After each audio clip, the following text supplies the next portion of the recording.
நம்ம இந்த வீடியோவில் என்ன பார்க்க போறோம்னா 6th ஸ்டாண்டர்ட் புக்கில் இருக்க ஹிஸ்ட்ரி, அதாவது ஃபர்ஸ்ட் 4 லெசன்ஸில் இருக்க டு யூ நோ பார்க்க போகிறோம். ஃபர்ஸ்ட் லெசன் வந்து வாட் இஸ் ஹிஸ்ட்ரி. அப்புறம் ஃபர்ஸ்ட் இன்ஃபோபைட் என்னன்னா ஹிஸ்ட்ரியோட டைம் பீரியடை எப்படி கால்குலேட் பண்ண போகிறோம். 2 விதமாக, பிசி ஏடி. பிசினா பிஃபோர் கிறிஸ்டின்னு சொல்கிறாங்க, இல்லை பிஃபோர் காமன் எரா, கிறிஸ்து பிறப்புக்கு முன். ஏடி ஆஃப்டர் கிறிஸ்டின்னு சொல்கிறாங்க, ஆனோ டாமினே, இது வந்து காமன் எரா. இப்போ நெக்ஸ்ட் வந்து ஹிஸ்ட்ரிங்கிற வேர்டு வந்து கிரீக்லேருந்து டிரைவ் ஆயிருக்கு. கிரீக்ல வேர்ட் ஹிஸ்டோரியாலேருந்து டிரைவ் ஆகிருக்கு. ஹிஸ்டோரியானா என்னன்னா என்கொயர் பண்ணி படிக்கிறது, லேர்னிங் பை என்கொயரி. அது ஹிஸ்ட்ரியோட மீனிங் அதுதான். ஹிஸ்ட்ரி வந்து நம்மளோட பாஸ்ட்டை குரோனாலஜிக்கல் ஆர்டர் படி படிக்கிறது. 1901 இப்படி நடந்திருக்கு, 1902 அது, 1903 அப்படியே வரிசையாக படிக்கிறது தான் வந்து குரோனாலஜிக்கல் ஆர்டர். நெக்ஸ்ட் நியூமஸ்மேட்டிக்னா காயினை பற்றி படிக்கிறது நியூமஸ்மேட்டிக். எபிகிராஃபினா இன்ஸ்கிரிப்ஷன்ஸை பற்றி படிக்கிறது. இன்ஸ்கிரிப்ஷன்னா என்னன்னா கல்வெட்டு, இல்லை கோவில் செவத்தில் எழுதி அது, அப்புறம் வந்து ஒரு காப்பர் பிளேட் எழுதியிருக்கிறது, அதெல்லாமே இன்ஸ்கிரிப்ஷன்னு சொல்லுவாங்க. அப்புறம் வந்து இது ஃபர்ஸ்ட் லெசனில் இருக்க க்ளாசரியில் இதெல்லாம் கொடுத்துருக்காங்க, வேணும்னா கோ த்ரூ பண்ணிக்கோங்க. செகண்ட் லெசன் வந்து ஹியூமன் எவால்யூஷன். நம்ம ஹியூமன் எவால்யூஷனை சயின்டிஃபிக்காக 2 மெத்தட் மூலமாக நம்ம தெரிஞ்சுக்கலாம். ஒன்று ஆர்கியாலஜி, நெக்ஸ்ட் ஒன் வந்து ஆந்த்ரோபாலஜி. ஆர்கியாலஜி வந்து நம்ம ப்ரீஹிஸ்டாரிக் ஹியூமன்ஸ் இருப்பாங்கல்ல, ப்ரீஹிஸ்டாரிக் ஹியூமன்ஸ்னால் யாருன்னா அவங்க வந்து எந்த ஒரு ரெக்கார்டும் நமக்காக விட்டுட்டு, அதாவது ரிட்டன் ரெக்கார்ட்ஸ் எதுவும் விட்டுட்டு போகாதவங்க தான் வந்து ப்ரீஹிஸ்டாரிக் ஹியூமன்ஸ். அவங்க யூஸ் பண்ணியிருப்பாங்கல்ல மெட்டீரியல்ஸ், அதாவது ராக் பெயிண்டிங், கேவ்ஸில் ராக் பெயிண்டிங் பண்ணியிருப்பாங்க, டூல்ஸ் யூஸ் பண்ணியிருப்பாங்க, அவங்க கிளாத்ஸ் இல்லை பாட்ஸ் ஏதாச்சும் யூஸ் பண்ணியிருப்பாங்கல்ல, அதை வந்து நம்ம எக்ஸ்கவேஷன் பண்ணுறப்ப கண்டுபிடிப்போம். அதை வந்து மெயின் சோர்ஸாக வச்சு நம்ம ஆர்கியாலஜிக்கல் ஸ்டடி பண்ணி கண்டுபிடிக்க போகிறோம். அதுதான் ஆர்கியாலஜி. ஆந்த்ரோபாலஜினா ஒரு ஹியூமனை பற்றியும் அவனோட எவால்யூஷன் ஹிஸ்ட்ரியை பற்றியும் படிக்கிறத ஆந்த்ரோபாலஜி. ஹோமோசாப்பியன்ஸு, ஹோமோ எரக்டர்ஸு, குரோமோஜென்ஸாக மாறி இப்படி வந்தோம்ல, அது ஆர்டராக படிக்கும். இந்த ஆந்த்ரோபாலஜிங்கிற வேர்டு வந்து கிரீக் வேர்டு. ஆந்த்ரோபோஸ்னா மேன் இல்லை ஹியூமன்னு சொல்கிறாங்க, அண்ட் லோகஸ்னா தாட் ஆர் ரீசன். அப்படின்னா ஹியூமனோட தாட்டு, ரீசன் அதெல்லாம் இன்டர்பிரேட் பண்ணி அவனோட எவால்யூஷன்ஸை கண்டுபிடிக்கிறாங்க. ஹோல் ரேஞ்ச் ஆஃப் அன்பில். நெக்ஸ்ட் ஒன் வந்து people and their habitat. First வந்து ஆஸ்ட்ரலோபித்திகஸ். ஆஸ்ட்ரலோபித்திகஸ் வந்து ஃபர்ஸ்ட் ஈஸ்ட் ஆஃப்ரிக்காவில் இருந்தாங்கன்னு சொல்கிறாங்க. நெக்ஸ்ட் வந்து ஹோமோ ஹேபிலஸ், அவங்க வந்து சவுத் ஆஃப்ரிக்காவில் இருந்தாங்க. நெக்ஸ்ட் ஹோமோ எரக்டஸ், அவங்க Africa and Asia. Neanderthal Eurasia, Cro-Magnons France, Peking China, Homo sapiens Africa, Heidelbergs வந்து லண்டன். குரோமோஜென்ஸ்னா யாருன்னா அவங்க தான் கர்வ்ல இருந்தாங்க. நெக்ஸ்ட் வந்து லாஸ்காயர்ஸ், அவங்க வந்து குரோமோஜென்ஸ் தான் வந்து ஃபர்ஸ்ட் அவங்க டெட் பாடிஸ் எல்லாம் பரி பண்ண ஆரம்பிச்சவங்க. இதோட எவிடன்ஸ் வந்து லாஸ்கஸ் கேவ் பிரான்ஸ்ல கண்டுபிடிச்சிருக்காங்க ஆர்கியாலஜிஸ்ட்.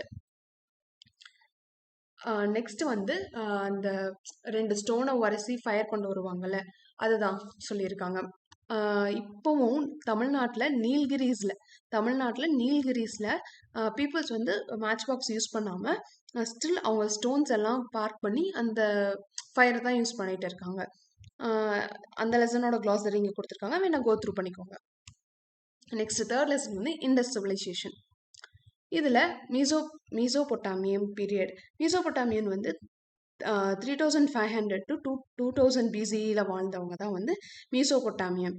நெக்ஸ்ட் ஒன் வந்து நெக்ஸ்ட் பர்சன்ஸ் வந்து எஜிப்டியன்ஸ் வந்து 3100 இருந்து 1100 வரைக்கும் வாழ்ந்தவங்க எஜிப்டியன். அப்புறம் சைனீஸ் வந்து 1700 to 112 BC. இண்டஸ் வேலி சிவிலைசேஷன் வந்து 3000 to 300 to 1900 BC. அதாவது இங்கே வந்து சிவிலைசேஷன் ஸ்டார்ட் பண்ணிச்சு. எப்படி சொல்கிறது, இப்போ பீப்புள்ஸ் வந்து ஒரு சிட்டியில் இருக்க ஆரம்பிக்கிறாங்க. ஒரு ஸ்ட்ரீட்டு, ஒரு பில்டிங்கு. இப்போ Harappan civilization upper town, lower town, ஸ்ட்ரீட்லாம் கன்ஸ்ட்ரக்ட் பண்ணி அதைத்தான் மீன் பண்ணுறது.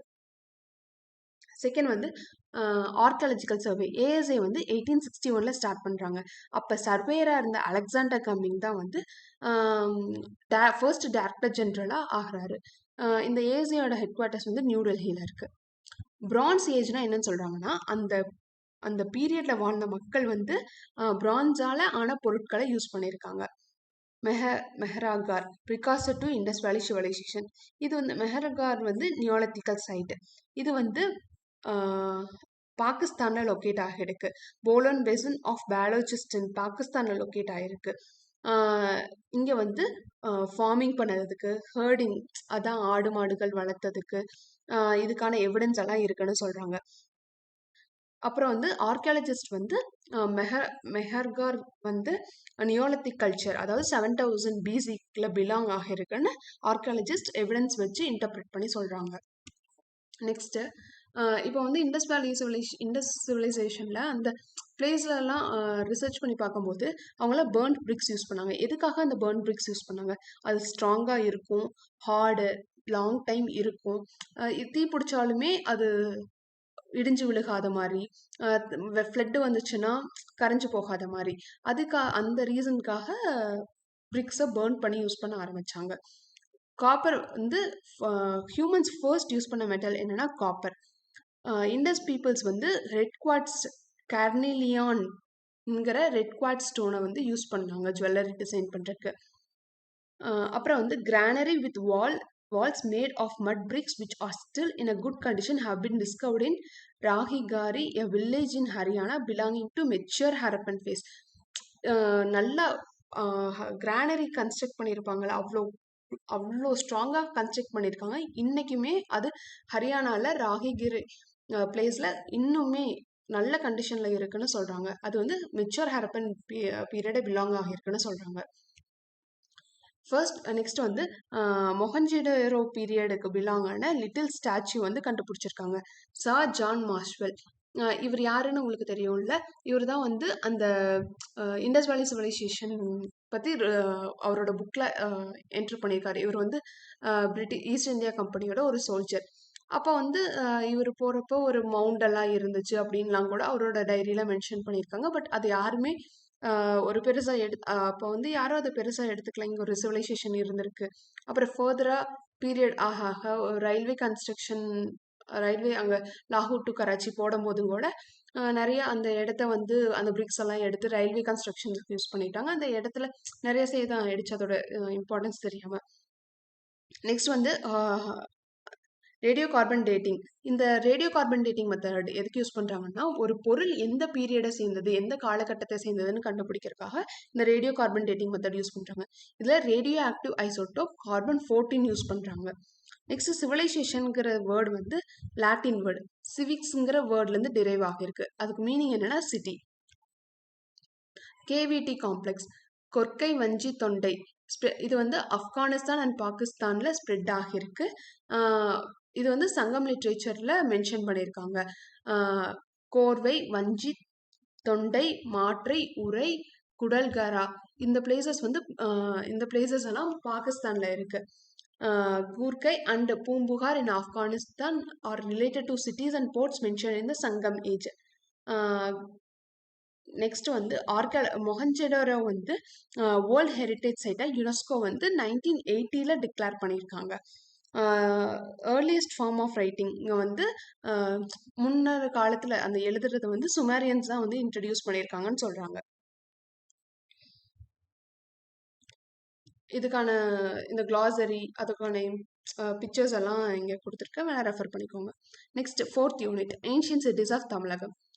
ஃபர்ஸ்ட் மீசோபொட்டாமியன் சிவிலைசேஷன் வந்து தான் ஏர்லி இந்த வேர்ல்டோட பழமையான சிவிலைசேஷன் சொல்கிறாங்க. அது வந்து 6500 இயர்ஸ் ஓல்டுன்னு சொல்கிறாங்க. நெக்ஸ்ட் வந்து பூம்புகார் வந்து போர்ட்டு, மதுரை வந்து ட்ரேடிங் டவுனு, காஞ்சிபுரம் வந்து எஜுகேஷனல் சென்டர்னு சொல்கிறாங்க. நெக்ஸ்ட்டு தமிழ் சேயிங் ரெப்ரசன்ட், அதாவது தமிழ் கிங்டத்தோட யூனிக்னஸ் வந்து சோழ நாடு வந்து சோறுடைத்து, அது அங்கே வந்து ரைஸ் வந்து அபண்டன்ஸ், உணவுப் பொருட்கள் அதிகமாக இருக்கும்னு சொல்கிறாங்க. பாண்டிய நாடு வந்து முத்துடைத்து, அங்கே வந்து பியர்ஸ் முத்துக்கள் அதிகமாக இருக்கும் அப்படின்னு சொல்கிறாங்க. சேர நாடு வந்து விழா உடைத்து, அங்கே வந்து எலிஃபென்ட்ஸ் வந்து அதிகமாக இருக்குன்னு சொல்கிறாங்க. தொண்டை நாடு வந்து சான்றுடைத்து, அங்கே வந்து நிறைய படித்த மேதாவிகள் இருப்பாங்கன்னு சொல்கிறாங்க. மதுரை வந்து தூங்கா நகரம்னு சொல்றாங்க. ஏன்னா அங்க நாலன்காடி ஆலன்காடின்னு 2 இருக்கும். நாலன்காடினா டே மார்க்கெட், ஆலன்காடினா ஈவினிங் மார்க்கெட். மதுரையில உமன்ஸ் வந்து ஈவினிங் ஆலன்காடியில ஈவினிங் மார்க்கெட்ல எந்த ஒரு ஃபியரும் இல்லாம அவங்க பாட்டுக்கு வந்துட்டு போவாங்களாம். ஏன்னா அது ஒரு ட்ரேடிங் டவுன் இல்லையா. சேரநாடு வந்து மலையாளம் ஸ்பீக்கிங் ரீஜனும் தமிழ் டிஸ்ட்ரிக்ஸா, அது கோயம்புத்தூர், நீலகிரி, கரூர், கன்னியாகுமரி அண்ட் சம் பார்ட்ஸை ரெப்ரசென்ட் பண்ணுது ப்ரெசன்ட் டேஸ்ல. சோழ நாடு வந்து தஞ்சாவூர், திருவாரூர், நாகை, திருச்சி அண்ட் புதுக்கோட்டை டிஸ்ட்ரிக்ட். பாண்டிய நாடு வந்து மதுரை, ராமநாதபுரம், சிவகங்கை, தூத்துக்குடி அண்ட் திருநெல்வேலி டிஸ்ட்ரிக்ஸை ரெப்ரசென்ட் பண்ணுது. தொண்டை நாடு வந்து காஞ்சிபுரம், தர்மபுரி, திருவள்ளூர், திருவண்ணாமலை, வேலூர் அண்ட் விழுப்புரத்தோட நார்த் பார்ட்ஸ் எல்லாம் வந்து தொண்டை நாடு வந்து இருந்திருக்குன்னு சொல்றாங்க.